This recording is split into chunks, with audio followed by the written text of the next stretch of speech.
Los Angeles.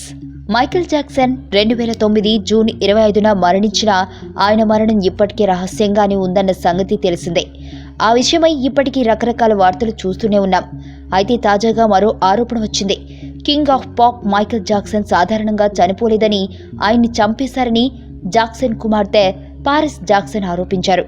18 ఏళ్ల Paris ఓ ఇంటర్వ్యూలో ఈ ఆరోపణలు చేసింది. 2009లో పథకం ప్రకారమే తన తండ్రిని చంపేశారని పారిస్ తెలిపింది. ఇంతకు ముందు ఆయన ఎవరో తనని చంపాలని చూస్తున్నారని, ఏదో ఒకరోజు ఖచ్చితంగా చంపేస్తారని డాడీ మైకేల్ తనతో అంటుండేవారని పారిస్ పేర్కొంది. ఆయన హత్యకు గురయ్యారన్న విషయం ఇంట్లో వారికి, అభిమానులకు అందరికీ తెలుసునని, ఎప్పటికైనా తన తండ్రి కేసులో న్యాయం జరుగుతుందన్న నమ్మకం ఉందని, ఇది తనకు ఒక చదరంగంలా ఉందని పారిస్ చెబుతుంది. తాను టీన్గా 14 సంవత్సరాల వయసులో ఉన్నప్పుడు పలుమార్లు రేప్కి గురయ్యానని, చాలాసార్లు ఆత్మహత్య ప్రయత్నాలు చేశానని ఆమె చెప్పుకొచ్చింది. అలాగే తాను డిప్రెషన్కు గురైనప్పుడు తన తండ్రికి వాడిన మందులనే వాడారని ఆమె చెప్పింది. పారిస్ జాక్సన్ ఆటపాటల్లో ముందున్న కుటుంబంలో విభేదాలు, తీవ్ర మానసిక ఒత్తిడి, తండ్రి కలవరింపులతో ఇబ్బంది పడుతుండేది.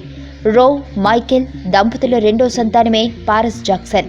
రో మైకేల్ జాక్సన్లు పెళ్లైన 4 ఏళ్లకి విడిపోయారు. ఇటీవల పారిస్ జాక్సన్ తల్లికి దగ్గరయ్యారు. ఈ సమయంలోనే ఆత్మహత్య యత్నానికి ఒడిగట్టింది. పారిస్ జాక్సన్ కెరియర్ విషయానికి వస్తే నటిగా తనను తాను నిరూపించుకునే ప్రయత్నం చేస్తుంది. వివిధ టీవీ కార్యక్రమాల్లో నటిస్తుంది. హాలీవుడ్లో నటిగా రాణించాలనే లక్ష్యంతో పారిస్ జాక్సన్ ముందుకు సాగుతుంది. మీకు తెలియని మరిన్ని రహస్యాలను తెలుసుకోవాలనుకుంటున్నారా? అయితే సబ్స్క్రైబ్ చేయండి రహస్యవాణి.